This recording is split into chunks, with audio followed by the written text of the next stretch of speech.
dengan keadaan hati yang begitu luas sehingga mudah menerima tuduhan-tuduhan, cacian-cacian dengan hati yang lapang dan telah luas karena Allah ciptakan. Ayat yang pertama ingin memberikan kesan kepada kita bahwa sungguh di antara setiap manusia yang hidup tidak akan pernah lepas dari ujian Allah Subhanahu wa Ta'ala. Tidak ada satupun manusia yang hidup tanpa ujian. Tidak ada satupun manusia yang hidup tanpa kesulitan. Ada menjadi anak, ada pernah sulit. Ada menjadi suami, ada pasti mengalami kesulitan. Ada yang menjadi istri, ada yang pasti mengalami ujian. Ada yang bekerja, ada yang di kehidupan sosial. Tidak ada satupun orang yang hidup di muka bumi ini yang tidak pernah merasakan kesulitan, tidak pernah merasakan masalah, dan tidak lepas dari ujian. Quran surah kedua Al-Baqarah ayat 155. Wa lanabluwannakum bisyai'in minal khawfi wal ju' wa naqsin minal amwal wal anfus wal thamarat wa basyiris sabirin. Kata Allah, setiap hamba yang hidup aku pasti akan uji dengan berbagai persoalan di kehidupan. Yang aku ujikan, aku tujukan ujian itu bukan ingin membebani hamba. Jika aku berikan masalah, bukan ingin membuat hamba bermasalah, tapi kata Allah, aku ingin naikkan kualitas hidupnya sehingga dengan ujian yang telah ia lewati, naik kualitasnya, naik kekuatannya, naik ilmunya, naik progresnya, naik pengalamannya. Di antara mereka ada yang diuji dengan kegelisahan, ada yang diuji dengan cacian, ada yang diuji dengan tuduhan. Minal khauf, ada yang dengan ketakutan. Wal ju' ada yang dengan kelaparan.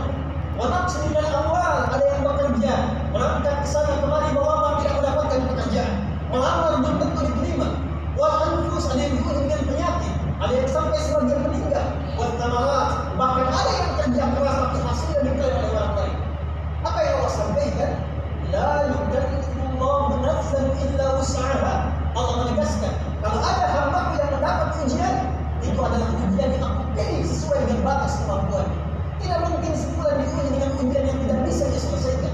Tidak mungkin sebulan diberikan persoalan kalau tak mampu menyelesaikan. Jika Anda di antara jamaah, saya, Anda, kita diberikan ujian oleh Allah yang berat bahkan sampai Jumat ini, itu tandanya hanya Anda yang mampu, yang lain tak mampu menyelesaikannya. Hanya kita yang diminta oleh Allah meningkatkan kualitas. Hanya kita yang diminta oleh Allah untuk naik kelas, bukan yang lain. Jadi posisikan kata Al-Quran setiap ujian yang Allah berikan sebagai tanda sayang yang Allah berikan hanya untuk kita, bukan pada orang lain. Bagaimana menerima ujian itu menjadikan? Maka rumus yang pertama, alam nashrah dan sabar. Lapangkan hati kita, tenangkan jiwa kita, posisikan setiap apa yang Allah ujikan kepada kita, baik itu berupa musibah, baik itu berupa persoalan, apapun itu berupa cacian, tuduhan, bahkan celaan seperti yang dialami Rasulullah SAW. Lapangkan hati sehingga dengan kelapangan itu yang sulit pun menjadi mudah, yang besar pun menjadi kecil. Maka perintah Quran surah kedua ayat 119. Wa qala ittakhadallahu walada. Allah besarkan hati Muhammad SAW. Ya Muhammad, ya Rasulullah, jangan dikatakan aku saja yang Tuhan dicaci. Malaikat saja dituduh, Allah dituduh, malaikat dituduh. Maka bagaimana Muhammad itu bukan Tuhan dan bukan malaikat? Maka dengan turunnya ayat itu Allah lapangkan hati Rasulullah SAW dan diajarkan kepada kita. Karena kita beratnya masalah bukan karena faktor orang lain yang menyebabkannya, bukan karena faktor ujiannya, tapi karena keadaan kita yang sempit dalam menerima. Hadirin, Anda seorang pemuda mengalami kesulitan yang luar biasa. Ia berkeluh kesah dan mendatangi seorang kiai di pinggir danau. Lantas saat datang, kiai itu dengan senyum menyambutnya, lalu membawa satu genggam garam, membawa kemudian satu gelas kecil, dan menggenggam pemuda itu mengajaknya untuk minum. Lalu tanpa banyak bicara dia katakan, duduklah. Diambillah kemudian segelas air dari danau yang airnya begitu sejuk itu. Maka dimasukkanlah setengah genggam dari garam tadi. Lantas setelah diambil, kiai itu mengatakan, coba minum. Pemuda itu berkata, wahai Yai, ini pasti asin sekali. Kata Kiai itu, minum saja. Maka saat diminum baru setengah dia muntahnya. Lalu beliau buang setengah genggam lagi garam yang ada di tangannya ke dalam danau itu. Lantas seketika beliau kemudian ambil air yang baru dan dikatakan kepada anak itu, silahkan minum yang ini. Maka diminumlah itu dengan dahaga yang luar biasa, hilang hausnya. Setelah tenang dia itu mengatakan, Ananda, bukan persoalan yang kau alami sekarang yang membuat kau menjadi berat, tapi keadaan hatimu yang sempit, yang sulit menerima ujian yang Allah berikan. Kalau hatimu gejalanya hanya sebesar gelas ini, seluas cangkir ini, masalah sekecil apapun tentu akan terasa. Tapi kalau hatimu lapang, selapang danau ini, seluas danau ini, betapa besar persoalan dia akan mengecil, betapa sulit persoalan dia akan mudah diselesaikan.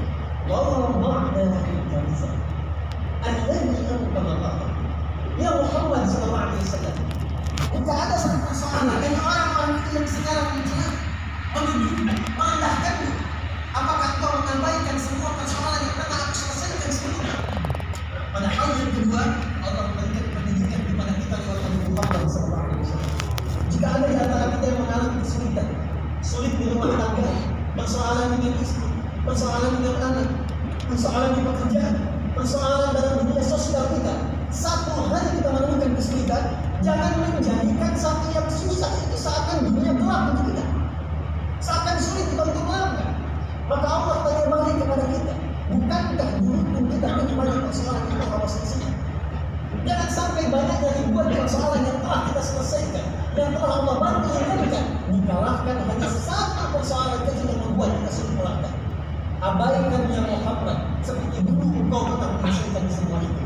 Yakinkan ya Muhammad, seperti dulu engkau pun pernah disakiti. Bukankah di awal dakwah engkau juga dihina? Bukankah awal membawa risalah engkau juga dituduh? Bukankah pernah di keluarga engkau dihancurkan? Dan sampai di titik ini aku bebaskan semua itu. Alladzi anqadha yang bahkan membuat engkau sulit untuk beraktivitas. Hadirin, inna ma'al usri yusra. Inna ma'al usri yusra. Ada ketiga pesan ini. Jika siapapun di antara kita kata Allah, termasuk bahkan Rasulullah SAW mendapatkan satu ujian persoalan, maka adab yang pertama setelah dia melahirkan ketenangan dalam jiwa, menganggap semua persoalan ini akan diselesaikan sama seperti persoalan sebelumnya, maka katakan pada diri, setiap ada kesulitan pasti akan kita. Dalam bahasa psikologi kekinian, setiap mendapatkan persoalan, kalau ingin ringan mengatasinya, katakan pada diri kita, ini pasti selesai. Ini pasti ada solusi. Ini pasti ada jalan keluarnya. Tapi di antara setiap kitab suci dan yang disucikan yang ada di bumi, kami Al-Quran memberikan pencerahan kita untuk memilih mendapatkan kemudahan dalam setiap persoalan yang kita alami. Dan inilah yang kemudian dipraktikkan sebagai psikologi bahkan di negara-negara maju yang sekarang kita bisa dapat. Jepang saat kemudian dibom Nagasaki, Hiroshima, kesulitan mendapatkan pencerahan dan kemajuan setelah itu, maka ditanamkan di lisan mereka, di anak-anak SD mereka, kamu bisa, kamu bangkit, kamu maju, dikatakan, menguatkan motivasi juga. Korea yang tertinggal dari Jepang, bahkan yang pernah menjadi Jepang, dari mulai kini, anak TK-nya, anak SD-nya, selalu mengatakan, kita mesti lebih hebat daripada Nippon, kita lebih bisa menyusul Jepang, dan setiap mereka akan masuk ke kelasnya, menanamkan motivasi, kita bisa, kita maju. Kenapa kita muslim yang punya hadis, punya nabinya? Kita jauh hanya karena satu persoalan, hanya karena satu pertentangan, hanya karena satu persoalan kemudian kita lupa bahwa banyak persoalan kehidupan yang telah kita entaskan. Manusia kata Allah, katakan pada dirimu, tidak ada masalah yang tidak bisa dituntaskan. Jika ada persoalan di rumah tangga, katakan ini pasti selesai. Jika ada beban pekerjaan di kantor, katakan tidak mungkin Allah kirimkan masalah ini, beban pekerjaan ini, kecuali aku yang diberi sanggup mengatasinya. Kecuali Allah turunkan solusi, berikan kepada jiwa kita. Apa yang didapatkan setelah itu? Itu hanya musyawarah. Orang-orang yang selalu optimis mampu mengatasi tantangan, maka hatinya cenderung lebih lapang dan siap dia melakukan perencanaan untuk mengeksekusi setiap persoalan-persoalan yang dihadapi. Itulah sebabnya Allah yang berikutnya, faida jika engkau telah memahami persoalan dengan ketenangan itu, gelisah, sempit hati, tidak akan pernah mendapatkan solusi. Gelisah, sempit hati, tidak akan pernah bisa nyaman menyusun perencanaan pekerjaan. Maka setelah tenang, hatinya lapang, jiwa yang tenang melakukan kreativitas dan pemikiran yang cemerlang, faida farah mendapatkan mitigasi persoalan. Analisis, apa penyebabnya, apa jalan keluarnya, rumuskan kata Allah. Wa ila rabbika faraham. Setelah diketahui, tugas kamu ya Muhammad hanya berikhtiar untuk menyelesaikannya saja dan jangan pernah memikirkan hasil. Hadirin azab yang terakhir, banyak di antara kita yang diuji seringkali kecewa, seringkali tidak nyaman, seringkali tidak puas karena kita melebihi ekspektasi dari apa yang Allah tuntut. Yang dituntut oleh Allah itu hanya ikhtiarnya saja.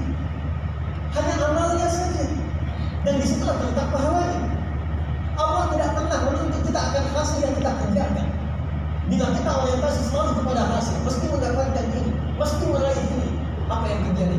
Dia tawakal kemudian tidak kita munculkan atas ketetapan Allah, maka yang hadir kemudian ujian, yang hadir lemah, yang hadir capek. Maka apa yang Allah sampaikan? Ya Muhammad, tugasmu bukan memastikan berapa yang Islam di Mekah itu. Ya Muhammad, kamu tidak ditugaskan untuk memastikan berapa yang Islam di Madinah itu. Tugasmu hanya untuk mengingatkan. Tugasmu hanya untuk mengajarkan. Fadzakir innama anta mudzakir lasta 'alaihim bimusaytir. Engkau ingatkan, engkau ajarkan, engkau tidak ditugaskan untuk menguasai dan menentukan berapa yang harus beriman, berapa yang harus Islam. Justru dalam sholat itulah kita menikmati pahala. Justru saat mendidik anak itulah kita mendapatkan kasih sayang. Justru saat cucu kita nakal itulah kita mendapatkan kenikmatannya. Nikmat menjadi kakek, nikmat menjadi ayah. Kita tidak akan diisah dengan apakah anak itu menjadi fulan, apakah cucu itu menjadi seorang pejabat, seorang yang berilmu. Tapi semua proses yang kita kerjakan itulah yang diberikan oleh Allah Subhanahu wa Ta'ala. Kita bekerja dalam pekerjaan yang sungguh-sungguh. Kalau ini ikhtiar, kalau kami dengan kemuliaan, mohonkan ridha Allah.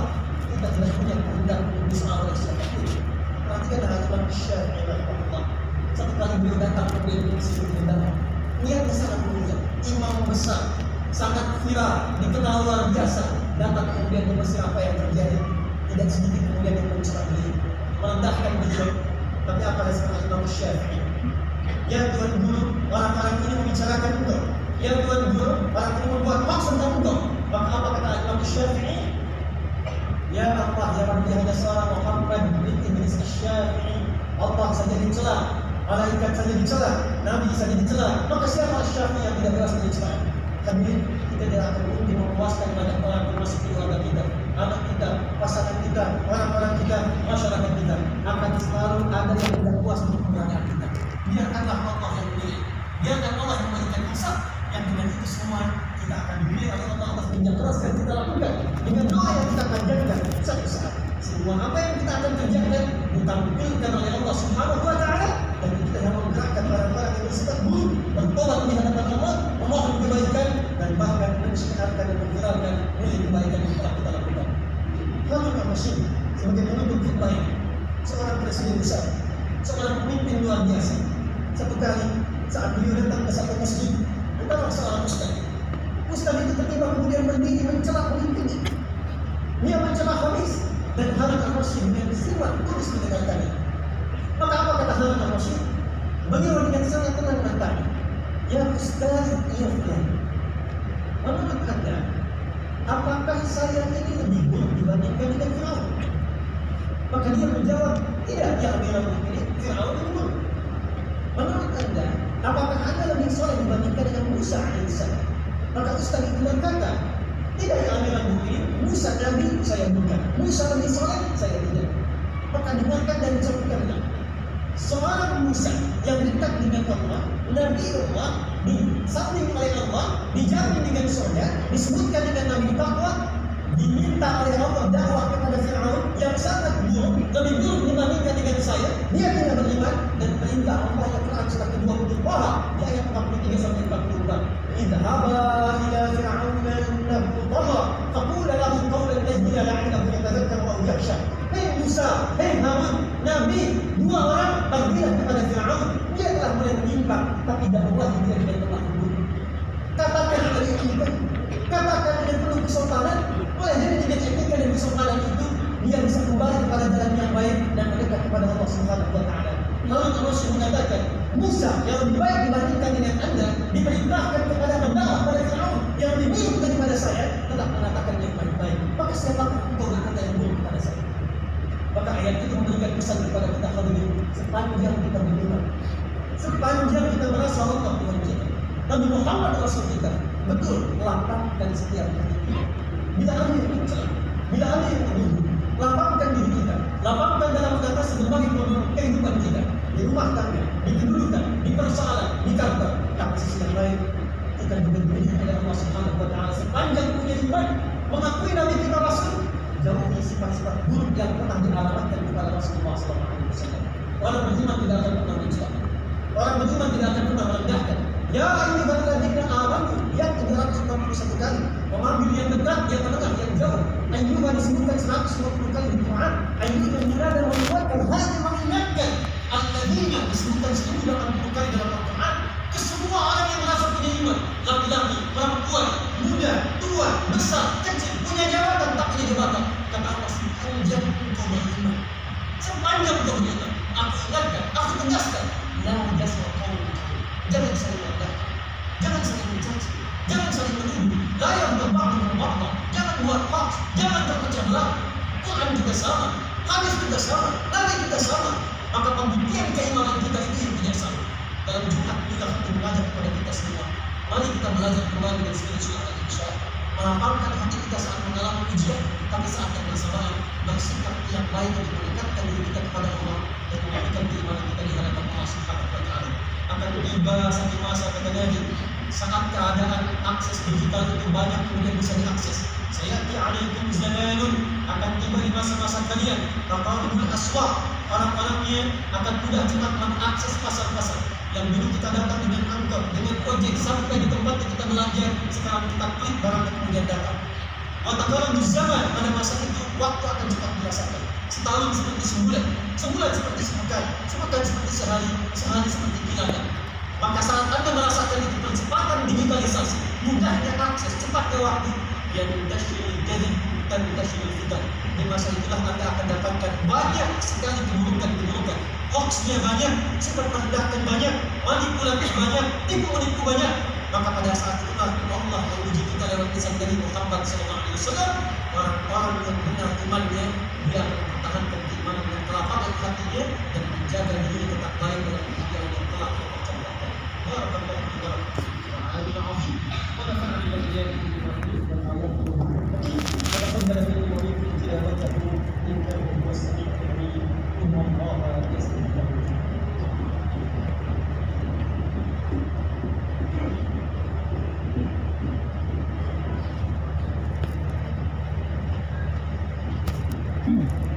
الحمد لله والصلاة والسلام على رسول الله وعلى آله وصحبه ومن والاه وبعد. فيا عباد الله أوصي نفسي وإياكم بتقوى الله فقد فاز المتقون فلا تموتن إلا وأنتم مسلمون. Hadirin jemaah Jumat rahimani wa rahimakumullah. Sebelum kita akhiri khutbah ini dengan berdoa kepada Allah Subhanahu wa Ta'ala, saya terkhatib menegaskan dan mengingatkan Jumat disebut dengan Jumat sebagai pengganti dari Yaumul Arafah. Disebut datang Islam, hari Jumat ini disebut dengan Yaumul Arafah, hari akhir pekan untuk berbangga, berpesta, hari sombong, hari pamer. Setelah sepekan beraktivitas ditunjukkan hasilnya, dipamerkan, diviralkan untuk ditunjukkan siapa yang paling hebat dibandingkan yang lain. Maka berkumpullah mereka di pusat-pusat hiburan disebut dengan suk.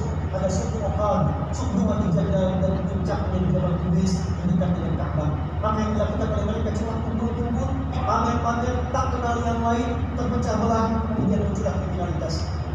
Datang Islam, hijrah Nabi ke Madinah Munawwarah, turunlah kemudian perintah Jumat dengan turun surah ke-62 ayat 9 sampai ayat 10. Ya ayyuhalladzina amanu idza nudiya lis-salati min yaumil jumu'ah. Hai orang beriman, sekarang tibalah Allah mengganti yaumil arafah dengan yaumil jumu'ah. Kami Jumat memiliki arti tiga. Satu, berkumpul. Kedua, saling mengenal di antara yang kumpul. Dan yang ketiga, saling memperhatikan, mengisi dan mendoakan di antara yang kumpul.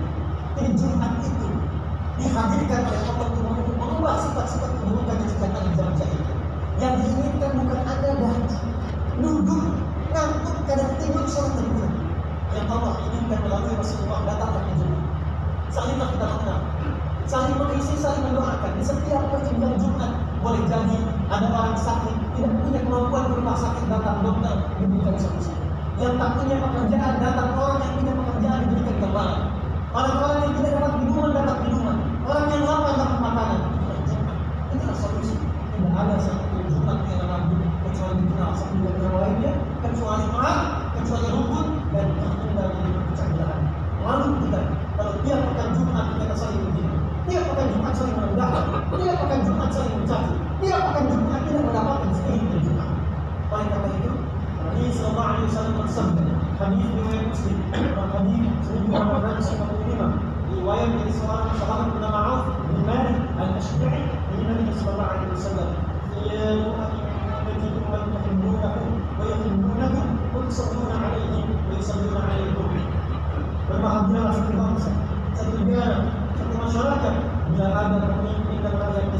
mencintai.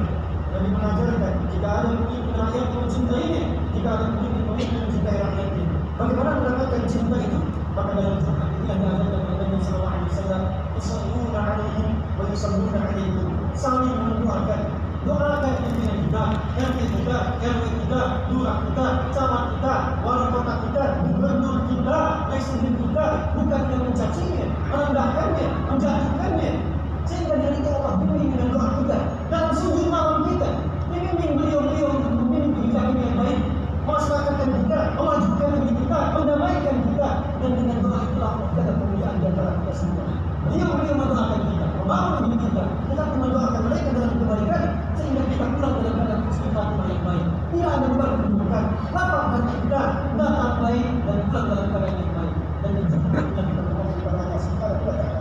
Menutup khidmat kesempatan yang baik ini, semoga Allah Subhanahu wa Ta'ala menerima amalan kita, mengampuni dosa kita, dan mengabulkan apa-apa yang akan kita lakukan kepada Allah Subhanahu wa Ta'ala. Allah taqabbal minna ربنا يا ارحم الراحمين ربنا لا تدعنا في مقامنا هذا وفي كل مقام ذنبا الا غفرته يا الله jika ada seorang pendosa kami tunjukkan ini atau sekitaran masjid ini jangan biarkan kita meninggalkan masjid ini kecuali kau ampuni seluruh dosa-dosa kita. Allahumma wa la hamdan illa farajta ya Allah jika ada yang datang tunjukkan ini membawa kegelisahan jangan biarkan dia pulang menjadi ketakutan dan keadaan mati. Allahumma la ilaha illa anta ya Allah jika ada di antara kami, oleh kami, keluarga kami yang mungkin tidak diterjunkan atau yang tidak diterjunkan ke penyakit seberat apapun menangkan dan sembuhkan penyakit ini. Allahumma barakallahu lana ya sabta ya Allah ada hamba yang terkejutkan ini yang dalam mereka yang datang membawa kesulitan. Mohon ya Allah kami akan hilangkan seluruh kesulitan. Ya Arhamar Rahimin ya Rabbul Allahumma alif ya Allah wal taqul wal asim yatubu ilaika fi hadhihi al-jum'ah tawbatan nasuha. Ya Allah, jika ada pelaku maksiat kami di sekitaran Jumat ini, teman kerabat kami, tetangga kami, orang terdekat kami yang Arhamar Rahimin, maka mohon sentuh hati untuk bertobat sebelum dia wafat menghadap dia Arhamar Rahimin. Jika kami dari Islam, dari Islam ya Allah, jika ada di antara kami yang belum menerima hidayah, teman kami yang hidup bersama kami, bekerja dengan kami, jadi tetangga kami, ya Allah berikan hidayah kepada mereka di Islam. Kami hidup dengan mereka di dunia yang berbahagia, maka tentukan kami di akhirat yang berbahagia yang memiliki semua yang berbahagia. Allah rahmat wa'alaihi waj'alih mujadah wa rasul sallallahu alaihi wa sallam wa quwwatan ya rabbal alamin. Ya Allah, mohon jaga para pemimpin kami ya rabbal alamin. Berikan hidayah dan taufik kepada mereka ya Allah, agar bersikap adil dalam membuat keputusan. Ya Allah, berikan hidayah kepada mereka ya Allah, agar ringan pekerjaan mereka. Bimbing mereka ya Arhamar Rahimin, sehatkan mereka ya rabbal alamin. Ya Allah, jauhkan mereka dari keburukan-keburukan yang mengancam nyawa mereka di hari kiamat ya Arhamar Rahimin. Allahumma ighfir ya Allah ulama'ana waj'alhum mukhlasin lak ad-din. Ya Allah, mohon jaga para ulama kami, cerahkan hati mereka ya Allah, luaskan ilmu mereka ya Allah, bimbing mereka untuk bertakwa untuk menyatukan umat, jauhkan mereka dari perpecahan ya Allah, jauhkan mereka dari godaan-godaan maka ya Allah. Allahumma ighfir lana Indonesia waj'alha baladan thayyibatan wa tardaha wa alif rahim ya Allah mujtama'i wa jadikan min tafaqquh. Ya Allah, mohon jadikan kami Indonesia menjadi berkah, negeri yang makmur, negeri yang adil, dan mohon ya Allah jaga rakyat kami ya Rabbal Alamin. Satukan kami dalam kebaikan dan ketakwaan, memajukan, memamurkan negeri ya Arhamar Rahimin. Jauhkan kami dari perpecahan ya Arhamar Rahimin. Ya Allah, berkahi para pejuang yang telah mendahului kami, pemimpin-pemimpin negeri ini yang telah kembali kepadamu ya Allah. Berkahi mereka ya Allah, berkahi keluarga mereka ya Allah, terangi kubur mereka ya Allah, yang di setiap pengorbanan tetes darah keringat air mata mereka ya Allah dengan jariah menerangi kubur mereka. Ringankan kisah mereka ya Arhamar Rahimin. Bagi yang bertugas selama lapangkan tugas mereka, mudahkan, sehatkan, berikan kekuatan, berkahi keluarganya, lapangkan keluarganya, selamatkan keluarganya. Ya Arhamar Rahimin, kepada kami rakyatnya ya Allah, berikan kemakmuran, berikan kelapangan, berikan kedamaian, berikan ketentraman, dan wafatkan kami dalam keadaan husnul khatimah. Rabbana la ilaha illa anta astaghfiruka wa atubu ilaik. Wa qina adzabannar. Bismillahir Rasulillah sallallahu alaihi wasallam. Ya Allah, kami rindu dengan Rasulullah sallallahu alaihi wasallam. Ishtaqna li Rasulillah sallallahu alaihi wasallam. Ya Allah, jadikan kami umat Rasulullah sallallahu alaihi wasallam. Jangan sia-siakan dari mata kami ya Allah yang tak hidup dengan Rasulullah, yang tak melihat Rasulullah di alam mimpi kami. Maka mohon beri kesempatan kami untuk bersuara dengan Rasulullah.